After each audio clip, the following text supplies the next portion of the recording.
आसपास रहते हैं, वो बहुत सुंदर गाते भी हैं, बहुत सुंदर गाते हैं।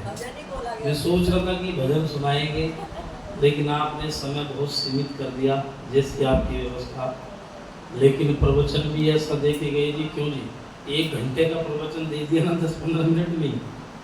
बहुत सुंदर कार्यक्रम दे करके गए हैं, उनका धन्यवाद। आप सभी सीधे बैठेंगे एक बार और मेरे साथ मिलकर ईश्वर के मुख्य नाम ओम का एक बार जाप करें।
विश्वानि देव वयुनानि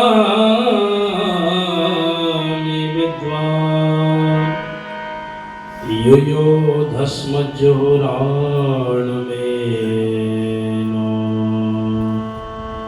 ओष्ठान्त नमोक्तिं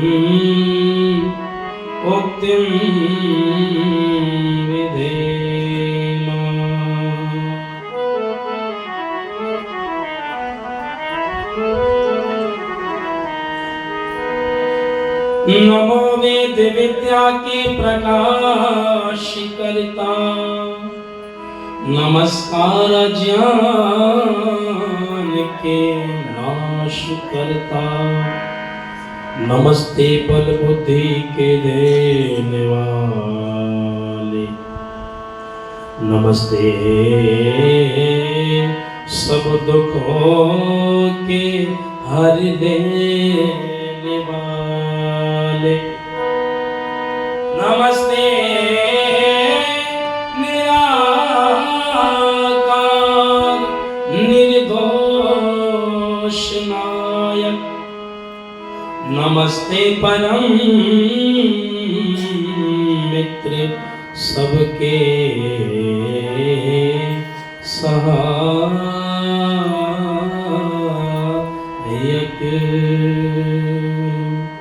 बोले सत्य सनातन वैदिक धर्म की, श्री रामचंद्र की, श्री कृष्ण चंद्र की, ऋषि दयानंद की।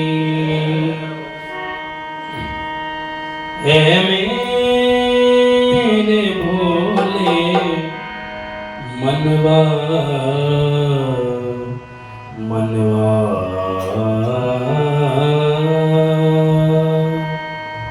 अभी आचार्य जी जिस विषय को उठाकर और उससे निवेदन करके गई उसी को थोड़ा जोड़ने का प्रयास कर रहा हूँ।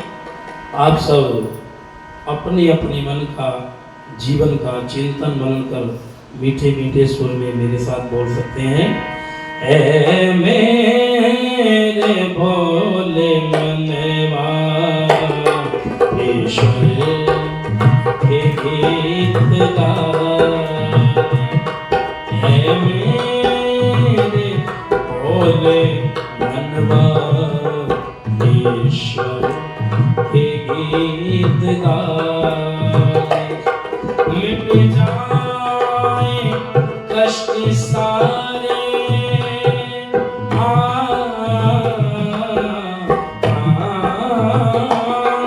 मिट जाए कष्ट सारे, अपना उसे बना ले। ऐ मेरे मनवा ईश्वर के गीत गाए।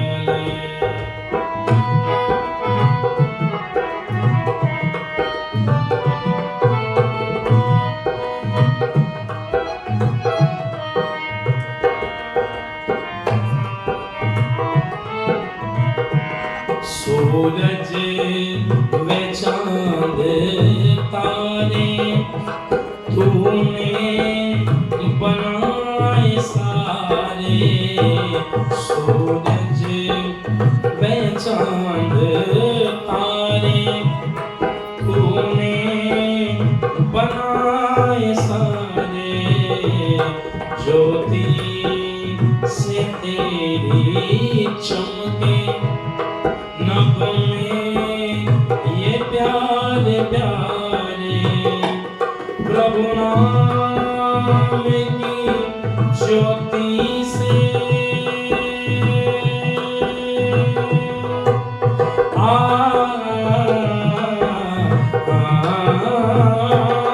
प्रभु नाम की ज्योति से मन मंदिर जगमगाले।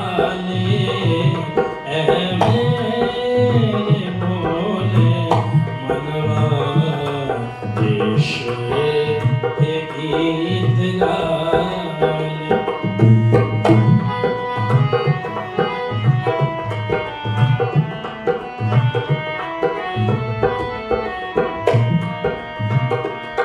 उसके समान जग में कोई नहीं है दाता। उसके समान जग में कोई नहीं है दाता। दुनिया का हर एक प्राणी उसका दिया खाता। केवल प्रभु के आगे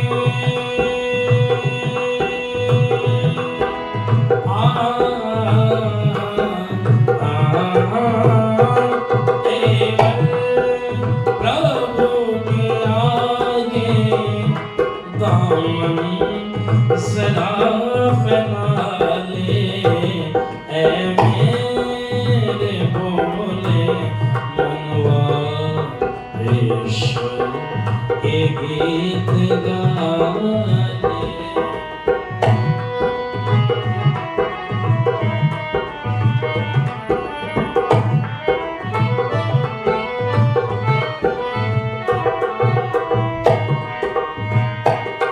प्रताप न चिंता करना जग रूठे रूठ जाए। माधव न चिंता करना जग रूठे रूठ जाए। उस प्यारे प्रिय कम से प्रीति न छूट पाए। उस प्यारे प्रियतम से प्रीति न छूट पाए। आनंद घन प्रभु से आनंद घन प्रभु से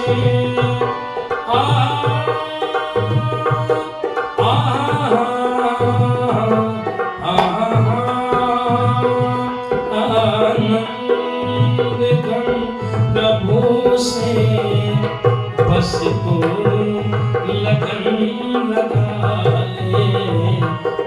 मेरे भोले मनवा ईश्वर के गीत गा।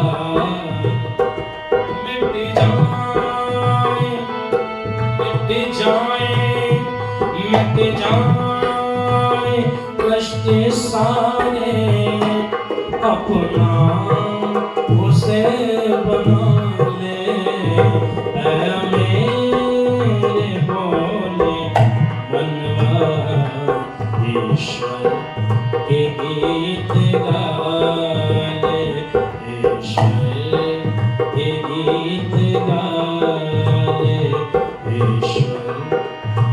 गीत गाले।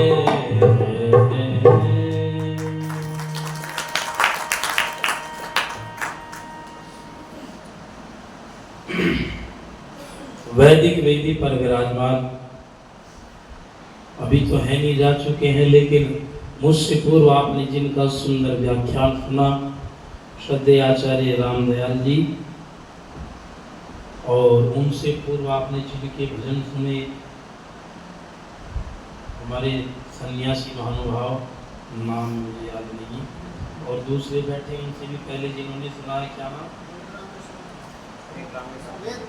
वेद मुनि जी, बहुत सुंदर 2 भजन उन्होंने आपके सामने प्रस्तुत किए। और मेरे बाद किसकी क्या व्यवस्था है ये संचालक महोदय आपको बताएंगी। उपस्थित भद्रपुरुषों, वंदनीय पूजनीय मातृशक्ति, हमारे सुंदर से आर्य समाज के यशस्वी प्रधान जी, मंत्राणी जी, समस्त अधिकारीगण, वंदनीय पूजनीय मातृशक्ति। अभी आपके सामने आचार्य जी चर्चा कर रहे थे, यज्जाग्रतो दूर मुदीति देवम तदु सुप्तस्य तथैवैति दुरंगमं ज्योतिषां ज्योतिरेकं तन्मे मनः शिव संकल्प। मेरा ये मन जागते हुए, सोते हुए, उठते बैठते हुए, जिस भी अवस्था में हो, ईश्वर कृपा करो ये शुभ संकल्पों वाला हो। कैसा हो? संकल्प तो ले, व्रत तो करें, लेकिन व्रत कैसे हो? शुभ हो।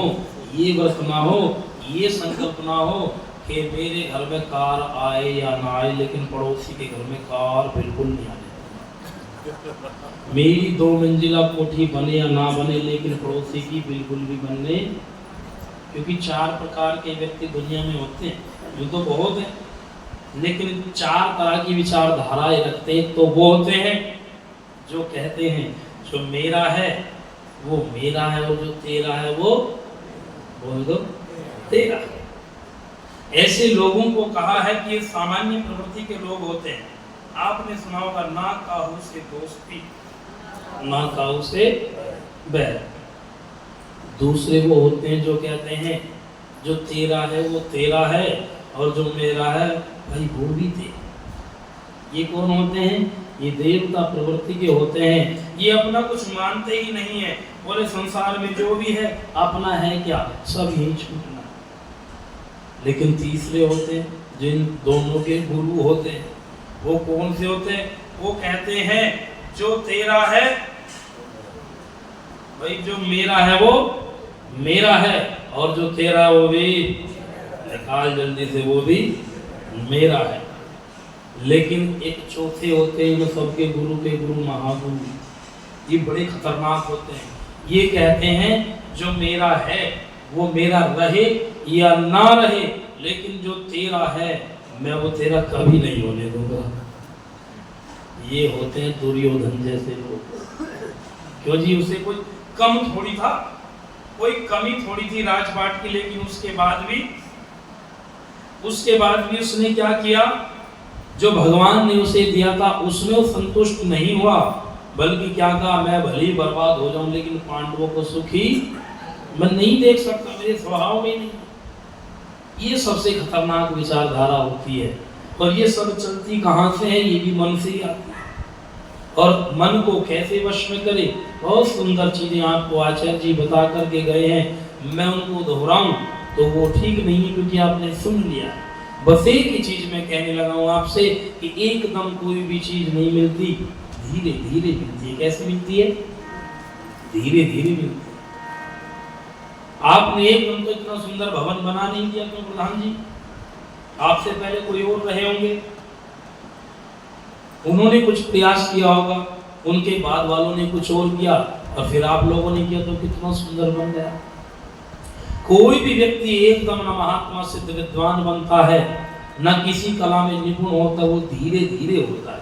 और जब ये निश्चय है, निश्चित बात है कि धीरे धीरे ही आप उन्नति को प्राप्त कर सकते हो। और ये भी कहा है कि जितनी तेज गति से व्यक्ति ऊंचा चलता है, उतनी ही तेज गति से नीचे आता भी है। और जो जितना धीरे धीरे पांव जमाते हुए चलता है, तो वो स्थिर रहता है, जल्दी से गिरता नहीं है। इसलिए हमको भी एक प्रयास करना चाहिए। क्या?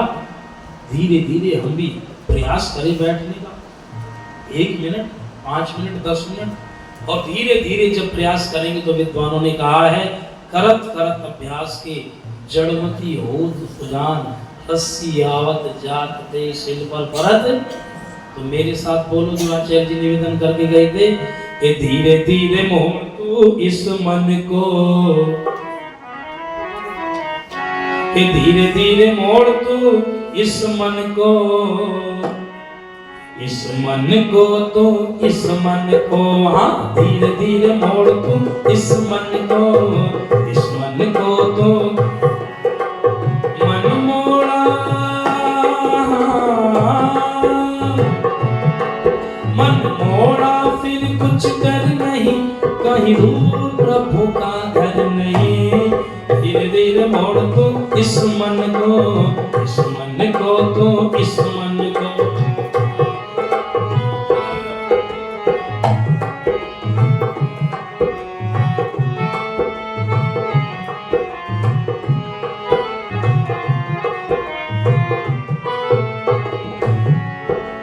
मन लोभी मन कपटी मन है चोर, कहते आए पल पल में आओ।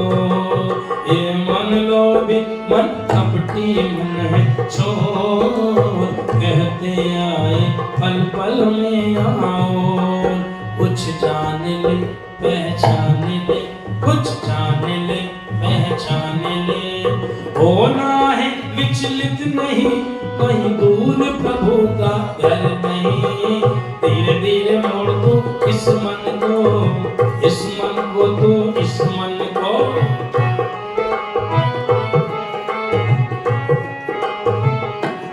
और ध्यान रखना, ये जब तब तीरथ सब कुछ है बेकार, जब तक मन में भरे हैं बुरे विचार। जब तब तीरथ ये तीरथ, जब तक तीरथ सब कुछ है बेकार, जब तक मन में भरे हैं बुरे विकार। नादान क्यों अभिमान क्यों, नादान क्यों अभिमान क्यों, गफलत ऐसे कर नहीं, कहीं दूर प्रभु का घर नहीं। धीरे धीरे मोड़ तो इस मन को,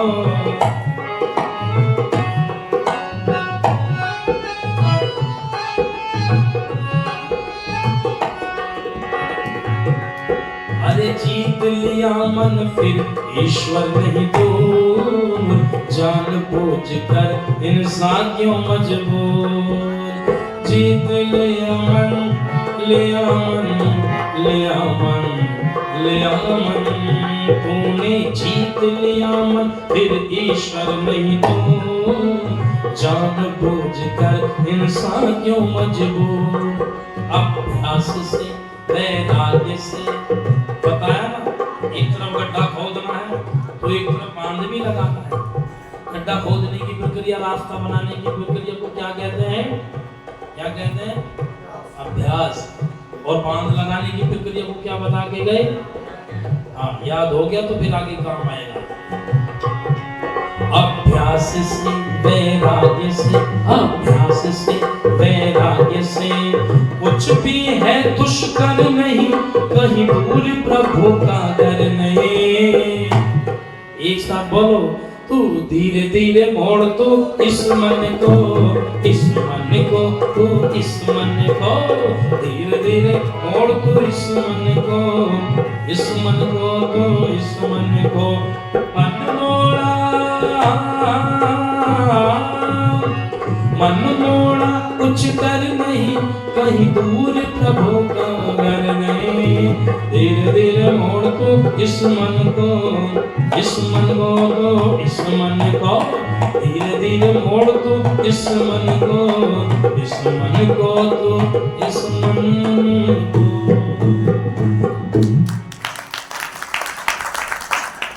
वास्तव में ये मन ही तो है जो हमें जैसा चाहता है वैसा चलाता है, तब तक जब तक हम इसके अधीन हैं। प्रकाश जी ने तो बड़ा सुंदर लिखा भी है और आपने सुना भी होगा अनेकों बार, मन सन जग में प्रकाश कोई सच्चा मीत, मन सारो मन सना और कोई शत्रु हुड़दंगा है।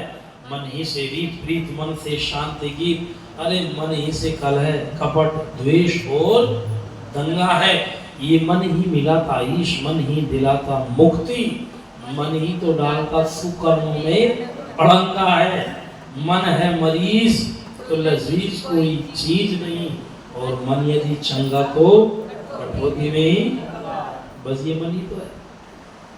कुछ ऐसे भी लोग हैं जिनके मन में ये बात है कि कैसे देश का पैसा हड़पा जाए, कैसे भ्रष्टाचार करके अत्याचार अनाचार काला बाजारी करके अपनी जेब भरी जाए, देश का चाहे सत्यानाश हो जाए, लेकिन हमारे बैंक भरने चाहिए, है ना ऐसे लोग।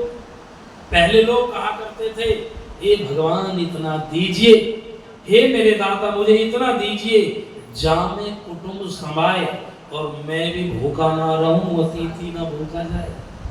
और आजकल की तो कमाल कर रहे, आजकल के कह रहे, ये भगवान मुझे इतना दीजिए बैंकों में ना समाए, मुझे इतना दीजिए कि बैंकों में ना समाए और विदेशों में जमा करूं, जोड़ जोड़ मर जाए। अच्छा, इसका कोई अंत है? क्योंकि इसके मन में ये सोच लिया कि मुझे अडानी का और अंबानी का भी बाप बनना है। करना क्या बोले वो कुछ नहीं, बस मुझे कमाना है सबसे। एक वो लोग हैं जो देश को नुकसान पहुंचाते, देशवासियों के साथ में देशद्रोह करते हैं, देश की अस्मिता को लूटने में जरा भी देरी नहीं करवाते। और एक वो है जिनका मन इतना पवित्र है, भूखे रहते हैं, कष्ट सहते हैं।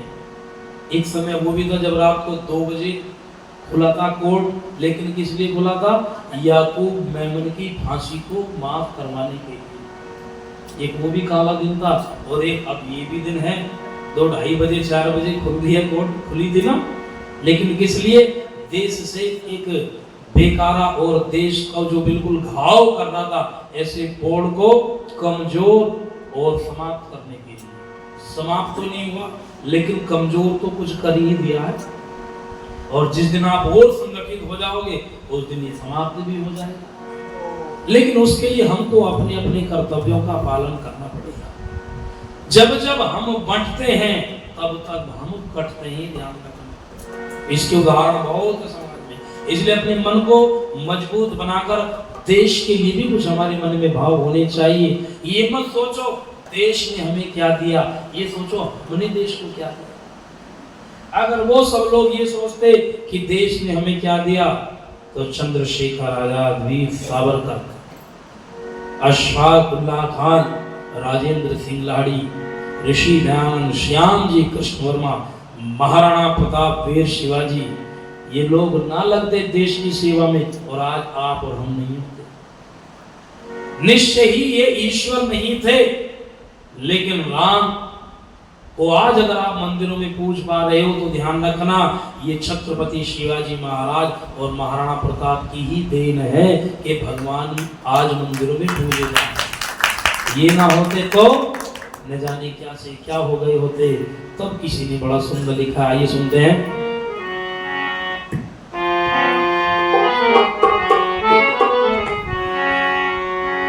कि मेरे देश में जन्मे बहादुर वीर। मेरे पीछे पीछे आप बोल सकते हैं बहादुर वीर। एक साथ मिलकर प्रयास करेंगे। मेरे देश में जन्मे बहादुर वीर, मेरे देश में जन्मे बहादुर वीर, मेरे देश में देशभक्तों की कहानी आए नैनों में भी। मेरे देश में जन्मे बहादुर वीर।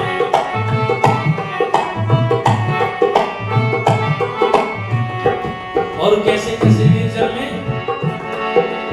अमर सिंह शिवाजी वीर महाराणा, अमर सिंह शिवाजी वीर महाराणा, वीरता को जाने जिनकी सारा समाना, गजब का पृथ्वीराज का निशाना, बंद आंखों में वो सिखाना, वो कमाल दिखाना।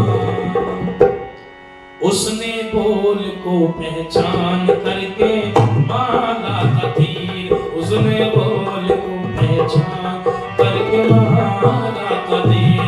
उनके वीरों की कहानी, देशभक्तों की कहानी आए मेरी।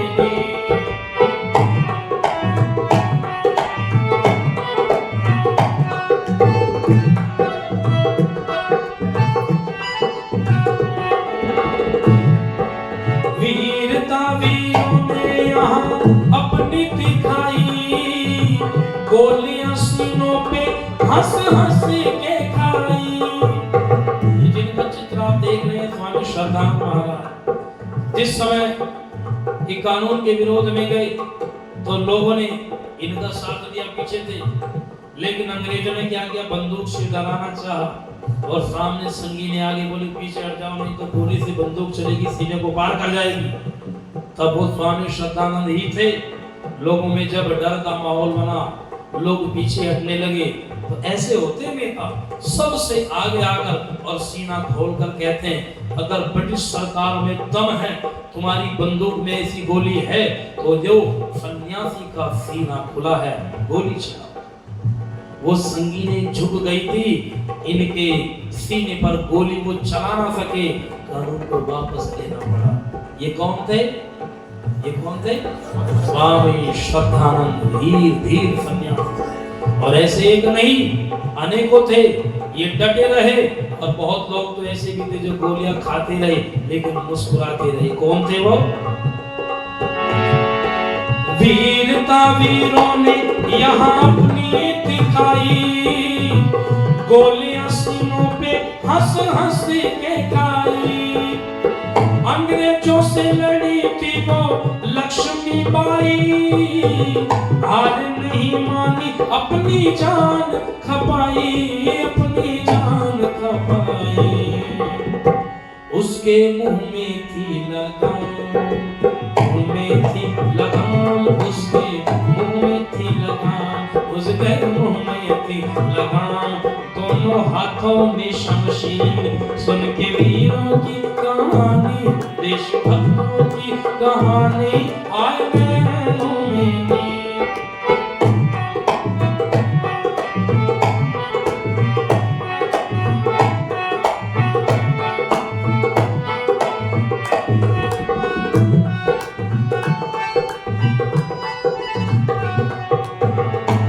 लेकिन जैसे हमारी परंपरा है अतिथि देवो भव, हम तो अतिथि को देवताओं की तरह पूजते हैं, लेकिन हमारे आतिथ्य सत्कार का बहुत से लोगों ने गलत फायदा उठाया और हम भी कुछ ज्यादा ही सीधे रहे, इसलिए मुंह की खानी पड़ी। जिन अंग्रेजों को शरण दी, व्यापार के लिए समय दिया, जगह दी, उन्हीं लोगों ने जिस थाली में खाया उसी में छेद किया। ऐसे नालायक कृतज्ञ थे।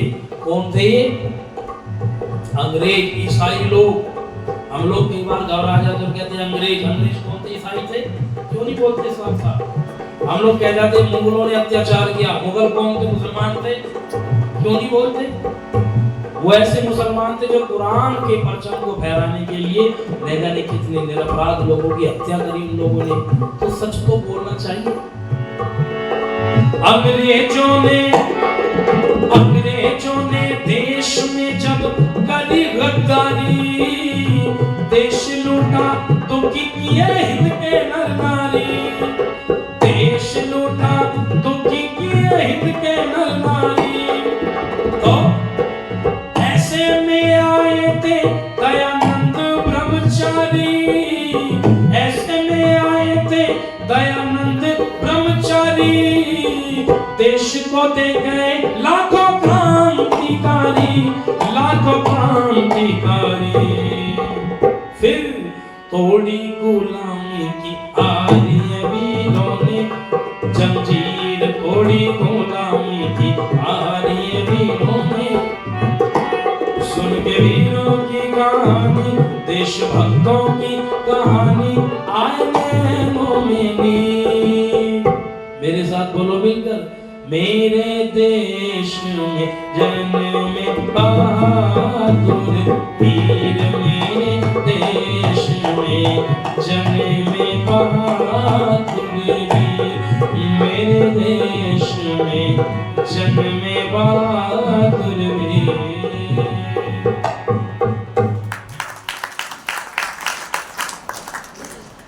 इनके पास भी तो मन था, लेकिन इन्होंने अपने मन को किस दिशा में लगाया? बाबूजी का धन्यवाद, आशीर्वाद रूप में 100 रुपये दे रहे, आप उनका ताली बजाकर स्वागत कर सकते हैं।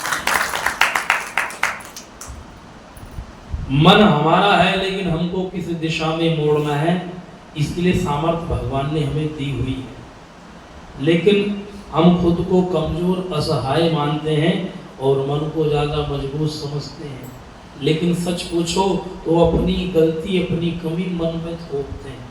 सच्ची बात तो ये है, क्योंकि करने वाले तो हम ही हैं। कौन है?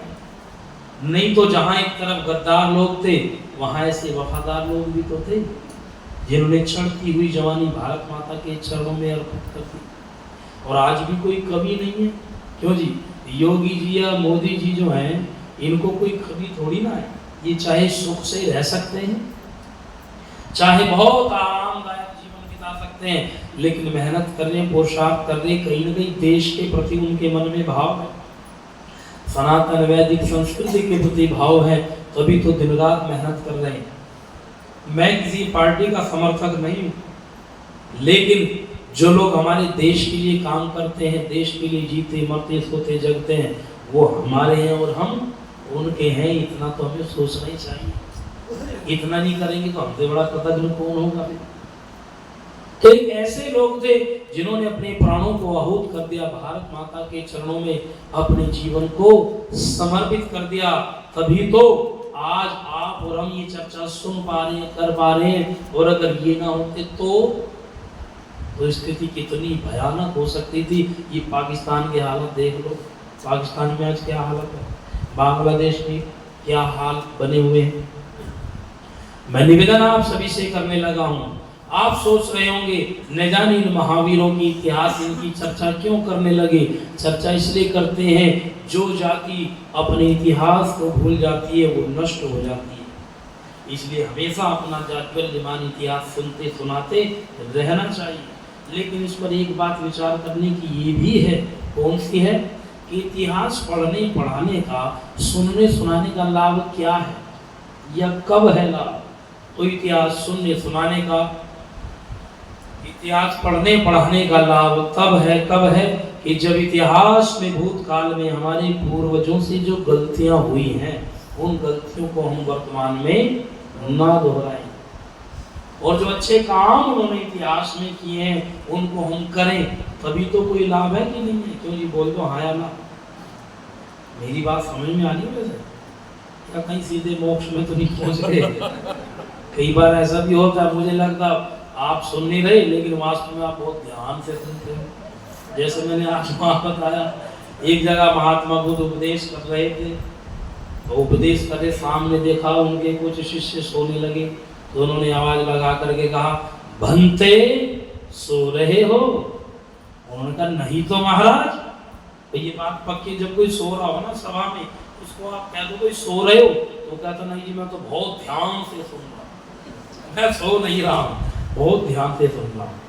लेकिन इन्होंने थोड़ी देर बाद फिर पूछा, क्योंकि जो स्वभाव है वो तो जाता नहीं है, भंते क्या सो रहे हो? इसने फिर से वही जवाब दिया, नहीं तो महाराज। थोड़ी देर बाद उपदेश किया, इन्होंने फिर पूछा, भंते क्या सो रहे हो? बोले नहीं तो महाराज। अब थोड़ी देर बाद फिर से पूछा, भंते क्या जीवित हो? बोले नहीं तो महाराज। यही होता है जब हम सोचते हैं इसी बात को कहने से काम चल जाएगा, ये पता नहीं अगला कह क्या। तो कई बार ऐसे भी होते हैं। तो मेरा निवेदन है, जब सामने बोलने वाला बैठा हो तो उसको आंखें खोल करके देखना भी चाहिए और सुनना भी चाहिए। आंखें बंद करने पर ये मन न जाने कहां लेकर के चला जाए, क्योंकि ऐसा है कि नहीं है। इसलिए आंखें खोलकर और कानों को अच्छे से खोल करके हमें सुनना चाहिए।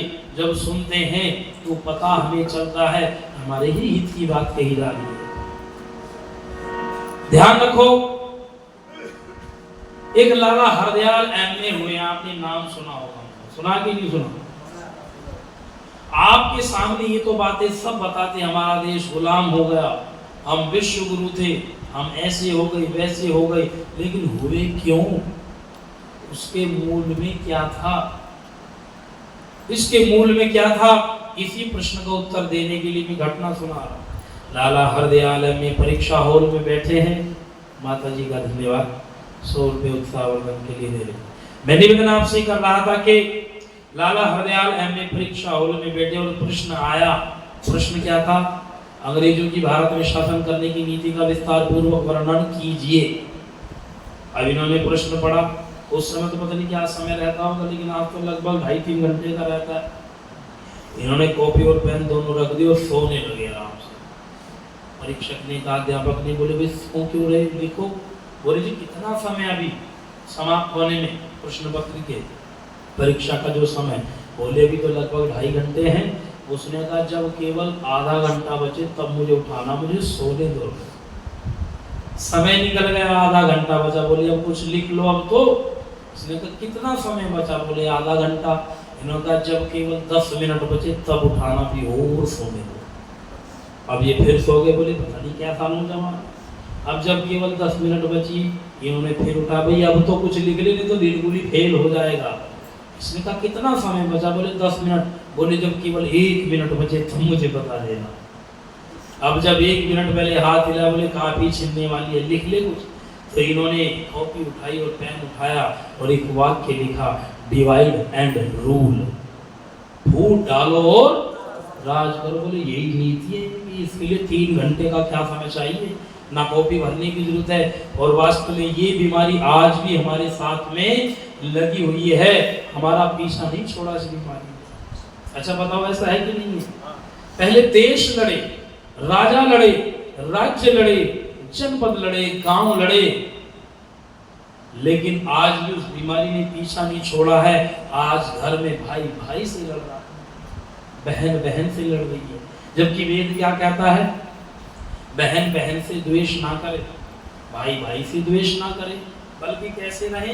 प्रेम से रहे। लेकिन ये प्रेम से गा रहे, लगा तो रहे श्री रामचंद्र की, लेकिन राम के काम तो नहीं कर रहे।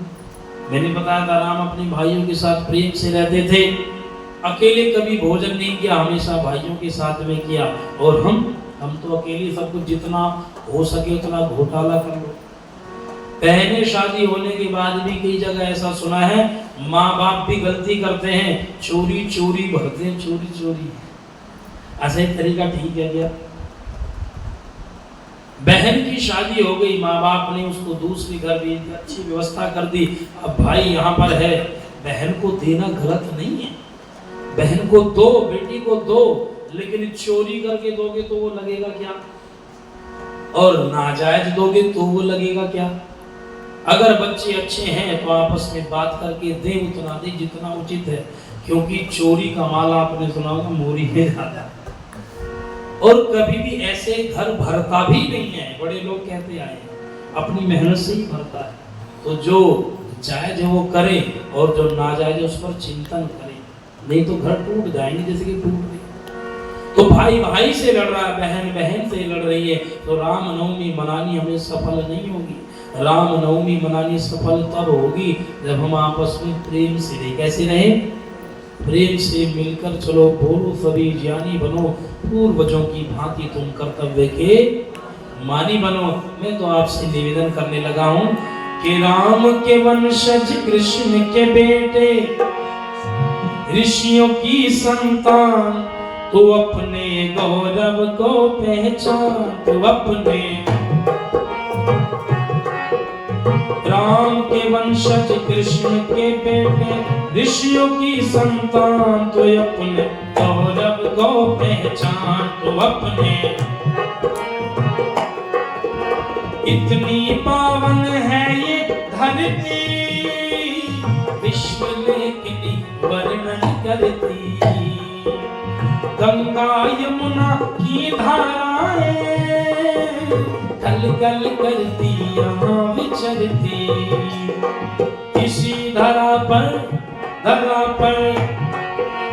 इसी धरा पर दिया प्रभु ने मधुर वेद का ज्ञान, तो अपने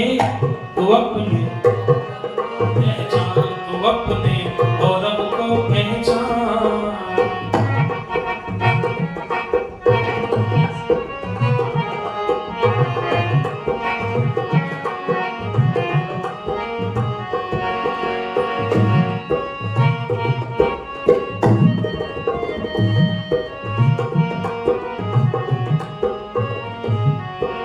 रण में वो राणा का भाला, बहा गया था खून का नाला,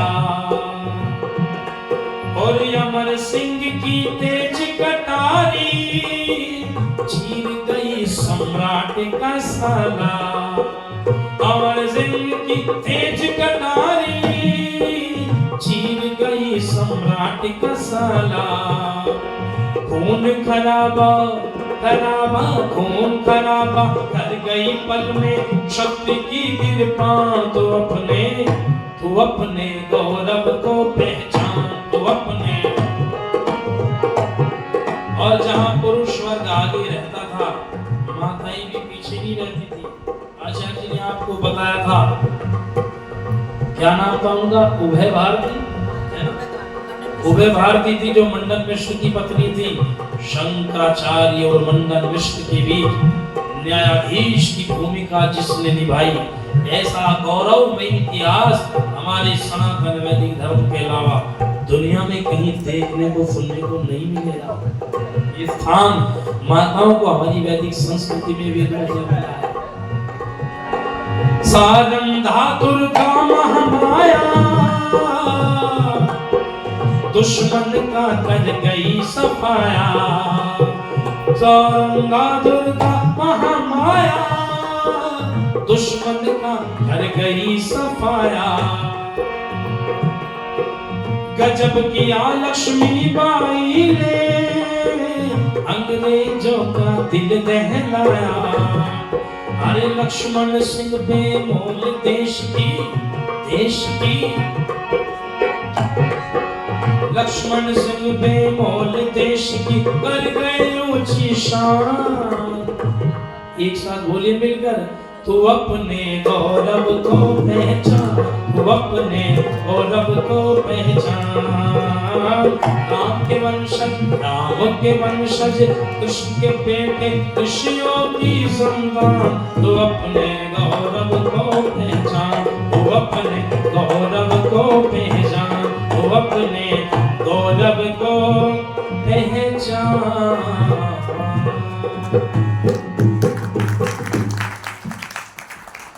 ये जो त्योहार आते हैं, पर्व आते हैं, ये हमें बार बार यही तो बताते हैं कि जो हमारे शुभ संस्कार सो गए हैं, फिर से उनको जागृत किया जा सके। ये कार्यक्रम जो आर्य समाज के द्वारा होते हैं, ये भी इसीलिए होते हैं, आप अगर कहीं रास्ते से भटक गए हैं, जो अच्छे विचार कहीं सो गए हैं, फिर से उनको क्या किया जाए? जागृत किया जाए। इसलिए राम नवमी के पर्व पर हम भी चिंतन करें, हम क्या थे। लिखा है मैथिली शरण गुप्त ने, हम कौन थे, क्या हो गए और क्या होंगे अभी। आओ मिलकर के विचारे ये समस्याएं सब, लेकिन विचारते कहाँ हैं? हमें तो फुर्सत ही नहीं है। गिरते गिरते गिर गए और गिरते जा रहे, पहले सब कुछ और फिर कुछ, आज कुछ भी ना रहे। आज जरा हम विचार तो करें, कहाँ है? किस पायदान पर आज हम खड़े हुए हैं? हम अपना विचार चिंतन मनन नहीं करते, बस करते हैं बोले दूसरे कर लेंगे, दूसरे इस काम को करने के लिए। हमको तो बस अपने बारे में सोचना है। लेकिन मैंने आपसे कहा था, जो केवल अपने लिए जीते हैं, उनकी अपने कुछ दिन तक उनको याद करते हैं, उसके बाद उनकी फोटो बेडरूम से ड्राइंग रूम में, ड्राइंग रूम से स्टोर में, और फिर कूड़े के डब्बे में जाकर बाहर पहुंच जाता। कोई नहीं रखता संभाल कर। लेकिन जब आप समाज के लिए काम करते हैं ना, तो 3D में बड़े सुंदर तरीके से ऐसे सजाते हैं, ऐसे सजाते हैं। राम कृष्ण का चित्र ऐसे सजाते हैं और सजा करके गौरव का अनुभव करते हैं कि मेरे घर में श्री राम का चित्र है। अच्छा करते कि नहीं करते? इसलिए मैं निवेदन आपसे करने लगा, तनिक विचार तो करो। जो बीमारी अंग्रेज लोग यहाँ पर बो करके गए, जिसके बारे में लाला हरदयाल एमए ने बताया, क्या हम उसको समझ भी पाए हैं? उसको दूर करना तो बहुत दूर की बात, हम उसको समझ भी नहीं पाए, दूर करना तो बहुत दूर की बात है। बस आपस में पहले अपना परिवार होता था, परिवार गायब हो गया, फिर मेरी पत्नी, मेरे बच्चे, अब तो ये भी खत्म हो गया। बस अकेले ही अकेले रहना चाहते हैं। वो होता है कि नहीं होता है? कैसे रहना चाहते हैं? पत्नी अलग ड्यूटी कर रही है और पति अलग ड्यूटी कर रहा है। उसका ट्रांसफर लखनऊ में है तो इसका बाराबंकी में है, इसका बाराबंकी में तो इसका पंजाब में है, हजारों किलोमीटर की दूरी पर है। अच्छा, ये विवाह क्यों किया था जब तुम्हें ऐसे ही रहना था? क्यों जी? नौकरी करना गलत नहीं है बिल्कुल भी, लेकिन मुझे एक बात बताइए, जब पुरुष की कमाई में घर अच्छे से चल रहा हो तो महिला को भी नौकरी करनी चाहिए या उसे घर संभालना चाहिए? क्या करना चाहिए? मैं महिलाओं के नौकरी करने के विरोध में बिल्कुल भी नहीं हूँ, लेकिन जरा विचार तो करना। हमारे शास्त्रों में महिलाओं के लिए एक शब्द आया, गृहिणी। क्या है जी? यानी घर को एक आपने 4 ईंट ली, उनको जोड़ दिया तो वो मकान बन गया, उसमें रहने लगी तो घर बन गया। लेकिन वो स्वर्ग तब बनता है जब माताएं आकर उसको सजाती, माताएं उसको संभालती हैं। तो महिला के लिए गृहिणी शब्द आया है, पुरुष के लिए ग्रहणा शब्द नहीं आया, क्योंकि पुरुष सजा ही नहीं सकते घर को। ये तो तोड़ फोड़ करके बेकार तो कर सकते हैं, नहीं तो देख लो जिन घरों में बेटियां नहीं होती उस घर का क्या हाल होता है, और जिस घर में बेटियां होती घर कितना सुंदर सजा हुआ रहता है। यहाँ भी आपने मंत्राणी माता जी को बनाया हो तो देखो तुम्हारा समाज कैसा सजा दिया है कि नहीं है? तो माताओं को नौकरी करने की बिल्कुल भी मनाही नहीं है, लेकिन मुझे एक बात बताओ, माता भी नौकरी करेगी और पिताजी भी नौकरी करेंगे तो वो बच्चों को कौन पालेगा? अच्छा, सबसे बड़ी संपत्ति बच्चे हैं कि ये दोनों किसके लिए कमा रहे हैं? बच्चों की। और बच्चे बिगड़ गए, अब सारा पैसा लगाओ बच्चों को बचा लो, बचा ही नहीं सकते। बचा सकते हैं क्या? या तो पुरुष संभाले घर को अगर मजबूरी है, वो बच्चों का ध्यान रखे, और नहीं तो महिला का कि एक तो रखो, दोनों के दोनों ही बाहर कमाने जाओगे तो बच्चों को कौन संभालेगा? बच्चों को फिर या तो मोहल्ले वाले संभालेंगे और या फिर हॉस्टल वाले संभालेंगे, और ऐसा संभालेंगे कि तुम्हें नहीं संभालेंगे। फिर तुम्हारे बच्चे, तुम यहाँ पड़े रहो अपनी स्कूटी में, वो विदेश भाग जाएंगे। करो नौकरी खूब। एक बहन जी कहने लगी हम क्यों ना नौकरी करें? मैंने कहा क्यों? बोले मैंने पढ़ाई करी है, ऐसी थोड़ी ना करी है, पैसे की बात नहीं। फिर बोले मेरा शौक भी तो है कुछ चीज। मैंने कहा अच्छी बात है, शौक होना चाहिए, लेकिन जो शौक परिवार के टूटने का कारण बन जाए, ऐसे शौक को तुरंत छोड़ देना चाहिए। ये नहीं छोड़ना चाहिए। आप शौक करते रहो और परिवार टूट कर मटिया मेट हो गया, अब करते रहो क्या करो। तो निवेदन मेरा है, निर्णय आपको करना है, जीवन आपका है, कोई थोप नहीं रहे किसी पर विचार, ना कोई जबरदस्ती है। लेकिन लोग कमाते थे, पहले भी तो खाते थे, क्या उनके घर में गुजारे नहीं होते थे? आज 500 रुपए कमाने वाला, 1000 रुपए कमाने वाला सामान्य मजदूर है, क्या उसके घर में रोटी नहीं आती? रोटी तो उसको भी मिलती है, लेकिन हमने सोच लिया हमें सोने के बर्तन में रोटी खानी है। सोने के बर्तन में रोटी खाओ, चाहे पत्तल में रोटी खाओ, खा तो रोटी रहे हो, रोटी से तो पेट भरता है, सोना खाने से पेट नहीं भरता।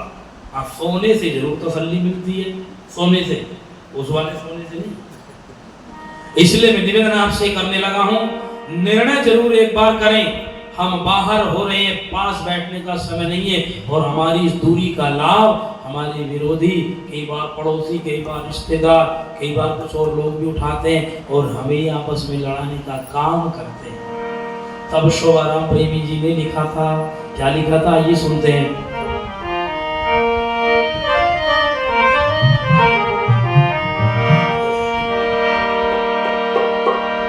हम आपस में लड़ गए। दो उदाहरण के बीच में है। एक वो भाई थे रामायण काल में, राज्य की फुटबॉल बना दी, मेरा नहीं तुम्हारा, मेरा नहीं तुम्हारा है, ऐसे ही आयाम स्थापित किए। आज तक लोग कहते राज्य हो तो राम राज्य जैसा हो। फिर समय बदला, दो भाई लड़े, लेकिन राज्य को ठोकर मारने के लिए नहीं, राज्य को पाने के लिए। महाभारत के समय में आज तक वो बीमारी छूट नहीं पाई। इसलिए सोचे जरा, हम आपस में लड़ लड़ कर, लुट पिट कर आज बिगड़ कर, रोते क्यों घर में पड़कर। ये वाक्य मेरे पीछे पीछे बोलना सब मिलकर। अगर गलती ना होती, अगर गलती ना होती, अगर गलती ना होती, अगर गलती ना होती, हम आपस में लड़ लड़ कर, लुट पिट कर आज बिगड़ कर, रोते क्यों घर में पड़कर। अगर गलती ना होती, अगर गलती ना होती, ओ अगर गलती ना होती।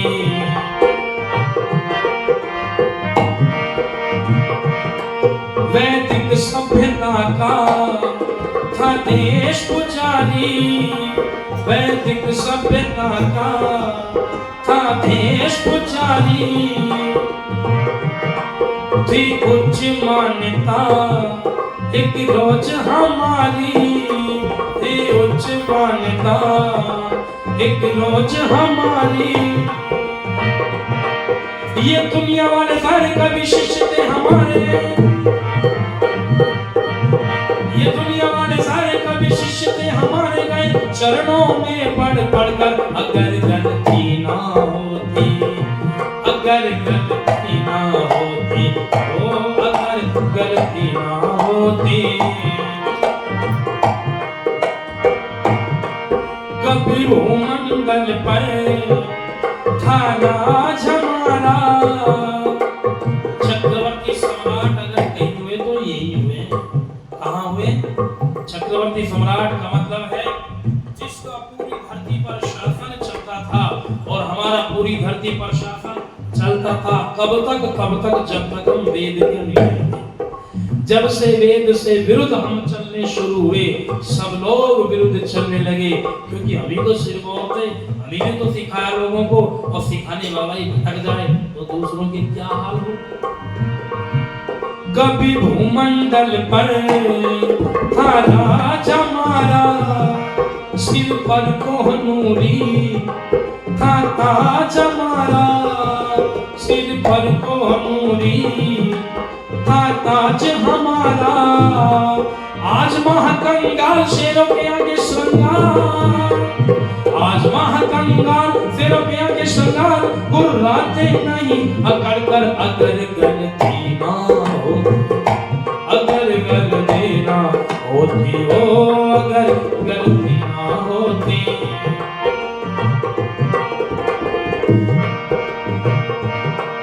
भाई के खून की भाई को प्यास है, भाई के खून की भाई को प्यास है, यह रोग पुराना अब भी तो पास है, यह रोग पुराना अब भी तो पास है।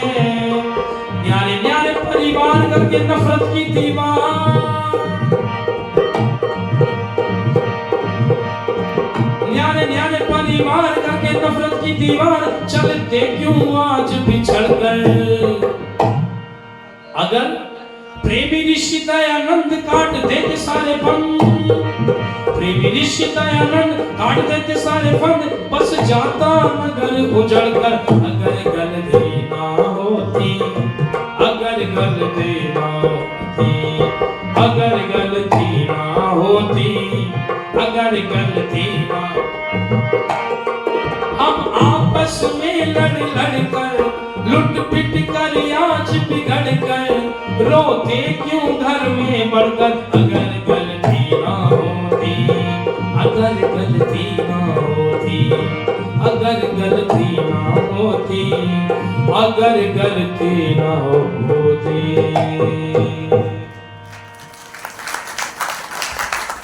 「गलती तो हमारी ही है, दूसरों ने तो हमेशा उस अवसर का लाभ उठाया। और आज भी गलती करने वाले कम कहाँ हैं, आज भी तो बहुत ज़्यादा है। मैंने बताया था ना, लगभग 208 जो वोट पड़े हैं विरोध में, वे सारे हिंदू परिवारों के ही तो हैं। वक्फ बोर्ड के विरोध में इसको मत परिवर्तन करो।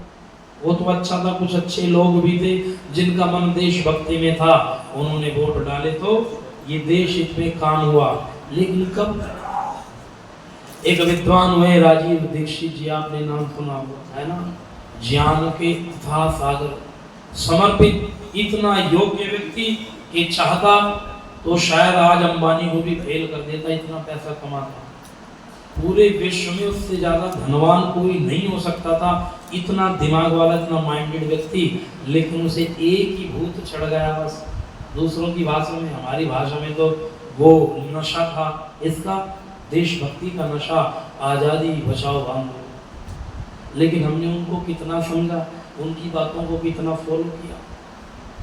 समय समय पर ईश्वर तो कृपा करते हैं और हमारे बीच में ऐसी महान आत्माओं को भेजते रहते हैं, लेकिन दुख की बात यह है कि हम उनको समझ नहीं पाते हैं, न उनका कहना मानते हैं, न उनकी बातों पर चलते हैं।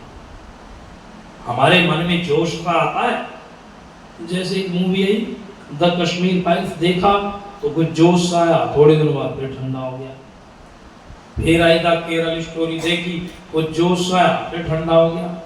अब एक और अच्छी मूवी बनी छावा, छत्रपति संभाजी महाराज के जीवन पर, उसको देख करके और जुनून आया, थोड़े दिनों में फिर ठंडा हो जाएगा। क्योंकि हमें आदत है, हमारे पिताजी एक बात कहा करते थे, पढ़े लिखे नहीं थे वो, लेकिन उनकी बात याद आती है, बड़ा सुंदर कहते थे। वो कहते थे हिंदू को तब तक गुस्सा नहीं आता जब तक ये अपना खून नहीं देख लेता। ये बात है कि नहीं है? और जब उसको अपना खून दिख गया तब आता है, तो गुस्सा या अपनी आत्मा को जगाने के लिए बार बार खून ही बहाना पड़ेगा। या देख करके इतने इतिहास में घटनाएं घट गई हैं, क्या हम उनसे नहीं सीख सकते? क्या उनसे हमें सीखना नहीं चाहिए? बार बार किसी व्यक्ति ने कह दिया इस रास्ते पर चलोगे तो ठोकर खाओगे, क्योंकि मैं कई बार जा चुका हूँ, लेकिन मानते नहीं, जब खुद ठोकर खाकर गिरते तब समझते हैं। तो इसको तो बुद्धिमानी नहीं कहते। एक शब्द प्रमाण भी तो होता है, 8 प्रमाण होते हैं, उनमें एक शब्द प्रमाण है। विद्वान लोगों का, आप्त पुरुषों का जो वाक्य होता है वो भी प्रमाण कोटि में आता है। तो ऐसे लोगों ने हमको उपदेश दिया है, श्री राम ने ऐसा उपदेश दिया है, श्री कृष्ण ने दिया है, ऋषि दयानंद ने दिया है, चाणक्य महाराज ने कहा है, पुष्यमित्र शुंग ने कहा है, श्याम जी कृष्ण वर्मा ने कहा है। हमने इन सबकी भाषणों को, उपदेशों को विस्मृत कर दिया है। तो ध्यान रखना, इस बार आजादी गई, इस बार गुलाम हुए, तो जितने अब गुलाम रहे इससे डबल कई हजार साल तक गुलाम रहना पड़ेगा। ध्यान रखना। इसलिए हम सीमा पर जाकर लड़ नहीं सकते, कोई बात नहीं, लेकिन अपने घर में रहकर, अपने समाज में रहकर तो अपनी जिम्मेदारी को पूरा कर सकते हैं। वो जिम्मेदारी की आप सब जानते हैं, पढ़े लिखे हैं, उनको ईमानदारी से निभाए, उनको कर्तव्यों का पालन करें, नहीं तो सुनने सुनाने का कोई लाभ नहीं होगा। शोभाराम प्रेमी जी कहा करते थे कि कहने वाले कह जाते हैं, सुनकर सुनने वाले सार्थक तो तभी है जब जीवन में ढाले। ताली बजाती है कभी जब जीवन में ढालेंगे। आप निर्णय करना, अब से पहले कौन सा मनाने की स्थापना दिवस अभी अपने आर्य समाज का यहाँ का कौन सा कार्यक्रम है, याद नहीं है जी? 100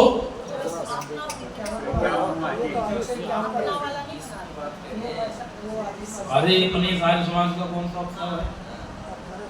लगभग 100 साल तो हो गए होंगे, ऊपर हो गए, 125 हो गए, तो कितना पुराना है।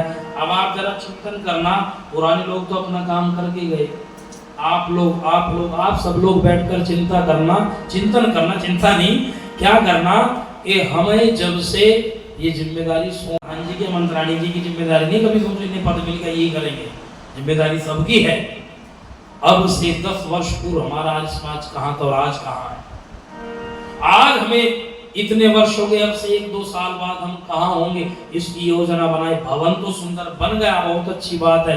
अब भवन में बैठाने वाले नवयुवक युवतियों को भी लाना है, क्षेत्रों में भी काम करना है, विद्यालयों में काम करना है, गांव में जाना है, अपने मेहनत से अपने पैसे से बुलाकर करना है। जो लोग धन खर्च नहीं कर सकते उनको आपको सहयोग बल देना है, तो समाज बढ़ेगा।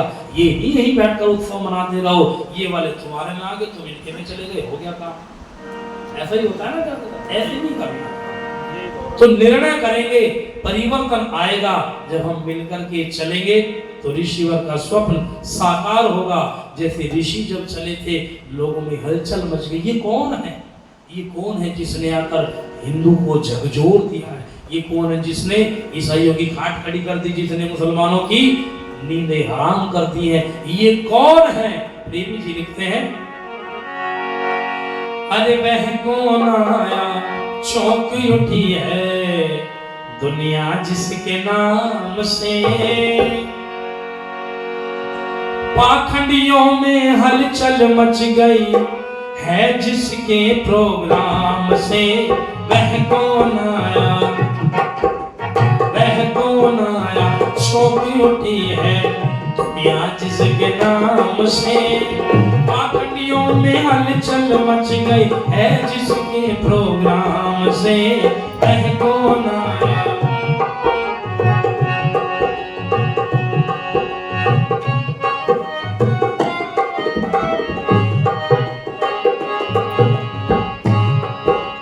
गलियों से बाजारों से झोपड़ियों चौबारों से जी हो,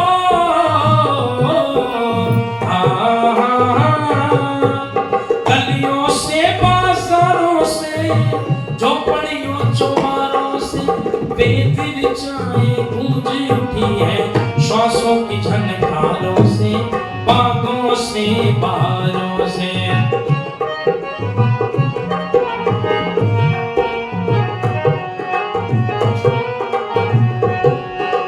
किसके दर्शन को उमड़ी है जनता नगर घर ग्राम से। वो कौन था, ईश्वर देव दयानंद था। और प्रेमी जी के शब्दों में मैं कहने लगा हूं, जिस प्रकार से प्रातः काल सूर्य की एक किरण अंधेरे को चीरती हुई चली जाती है, अंधेरे का नाम और निशान मिटा देती है, ऐसे ही गुरुवर महर्षि दयानंद ने जब वेद रूपी सूर्य की किरणें फैलाई, जब वेद का प्रकाश फैला, तो अविद्या पाखंड रूपी अंधकार ऐसे ही भाग गया जैसे प्रातः काल सूर्य की किरण से अंधेरा, बोल तो दो, भाग जाता है। लिखते हैं, वेद के सूरज के आगे उल्लू चमकी गड़ भागे,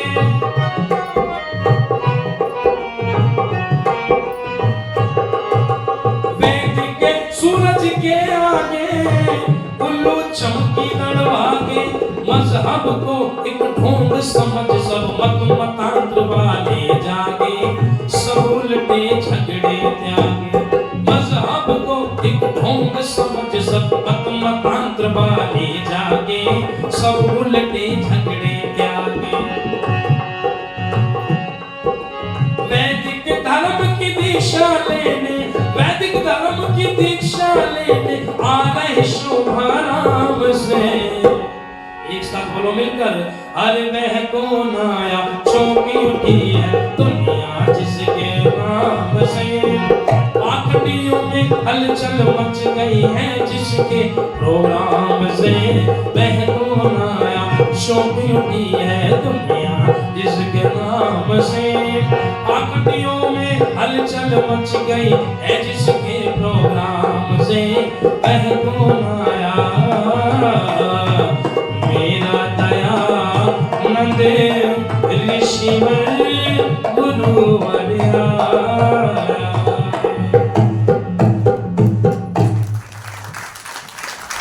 जो समय दिया था बिल्कुल वहीं आकर सुई रुक गई है।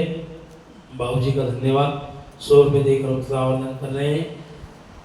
लगभग 3 वर्षों के पश्चात फिर से आपके दर्शन करने का और कुछ चर्चा करने कराने का अवसर ईश्वर कृपा से मिला।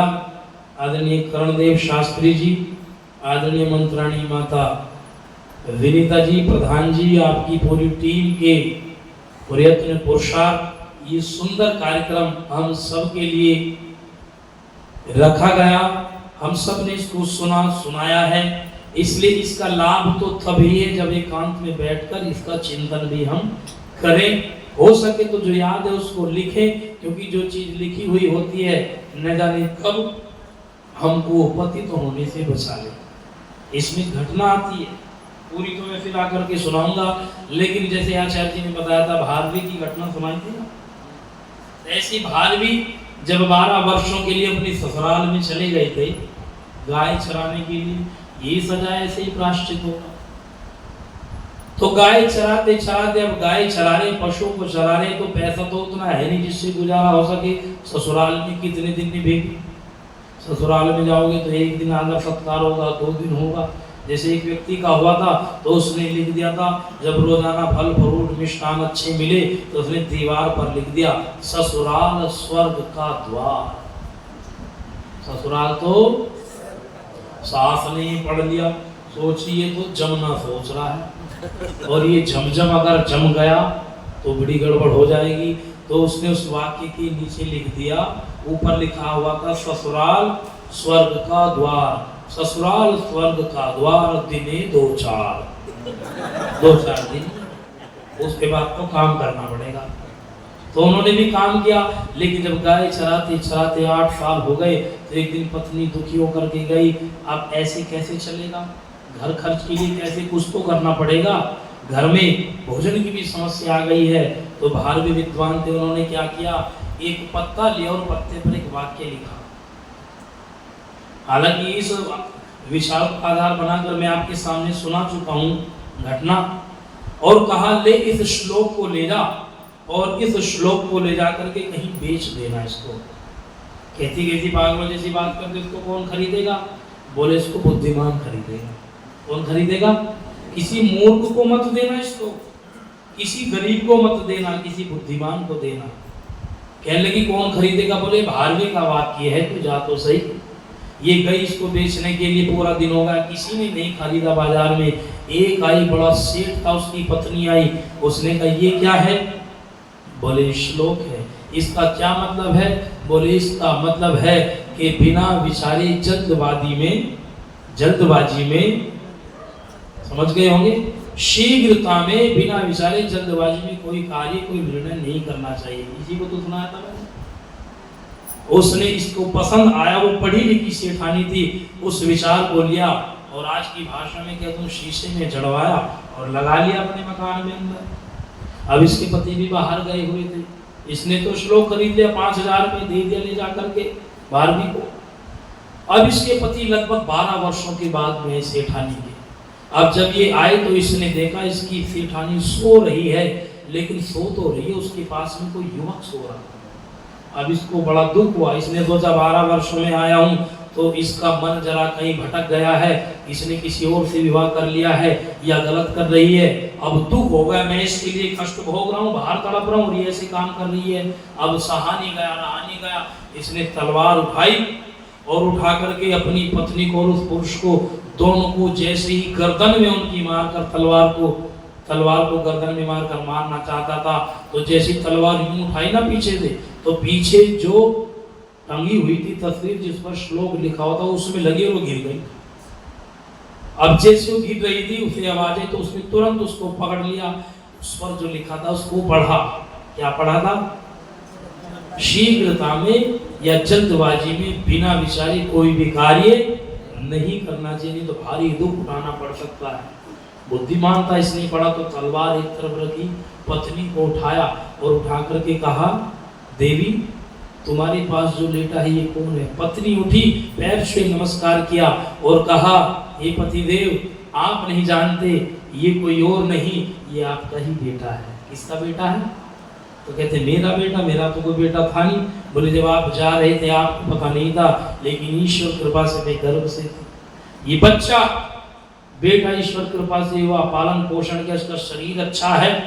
तो 12 वर्ष में 18-20 साल का दिखता था, जैसे हमारे ये अंश है ना, है तो 15 साल के, लेकिन थोड़ी सी गाड़ी रखवा दूं तो ये 20-22 साल का लगेगा। तो ये भी कहती है कि उम्र तो बहुत कम है, लेकिन ये नौजवान लगता ही आपका ही बेटा पैर छू। उसने पैर छू आशीर्वाद दिया, सब कुछ भूल गया, बस ये कहने लगा, सेठ तू मुझे ये बता देवी, ये श्लोक कहाँ से खरीद करके किसने दिया? बोले ऐसे ऐसे एक देवी बेच रही थी, उससे मैंने खरीदा। बोले चल अभी उसके पास।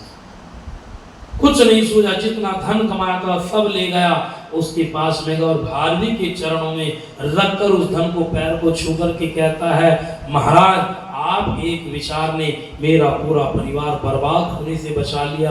बिना विचारे अगर मैं अपने उस बेटे को मार देता, फिर मैं दुखी होकर खुद को भी मार लेता, मैं मरता तो मेरी देवी भी मर जाती, ये धन किस काम का होता? मैंने जो 12 वर्षों में कमाया था, आपके एक श्लोक उस पर भारी है, ये विद्या उस पर भारी है, आपके कारण मेरा वंश बच गया, इसलिए सारी संपत्ति आपकी है। क्यों जी? किसने बचा लिया?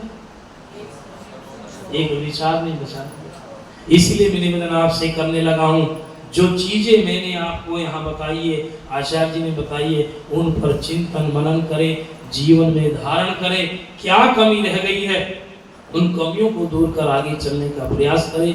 ईश्वर करे हमारा ये समाज और हमारे समाज के संपर्क में जो भी आए ऐसे ही फलता फूलता रहे, आगे बढ़ता रहे। आप सभी का धन्यवाद। ईश्वर कृपा रही, फिर कभी दर्शन होंगे। आशा करता हूँ जो विचार सुने हैं इनको ऐसे ही फैलाएंगे, और जैसा मैंने कहा ये बाबूजी मेहनत कर रहे हैं इनकी चैनल से जुड़कर इन विचारों को भी फैलाएं, और हमारे भी विचारों को सुनना चाहिए तो यहाँ भी मिलेंगे। और पंडित अजय आर्य के नाम से जो चैनल है वहाँ जाकर सब्सक्राइब कर सकते हैं, उन विचारों को फैला सकते हैं। आप सबने सुना, सबका धन्यवाद। जिन लोगों ने कुछ उत्साह वर्धन के लिए राशि दी उनका भी धन्यवाद। उन्हें आप सबका धन्यवाद। जोर से बोलिए भारत माता की, बोलिए श्री रामचंद्र की, बोलिए मर्यादा पुरुषोत्तम श्री रामचंद्र की, ऋषि दयानंद की। सभी का धन्यवाद। इत्यो शम।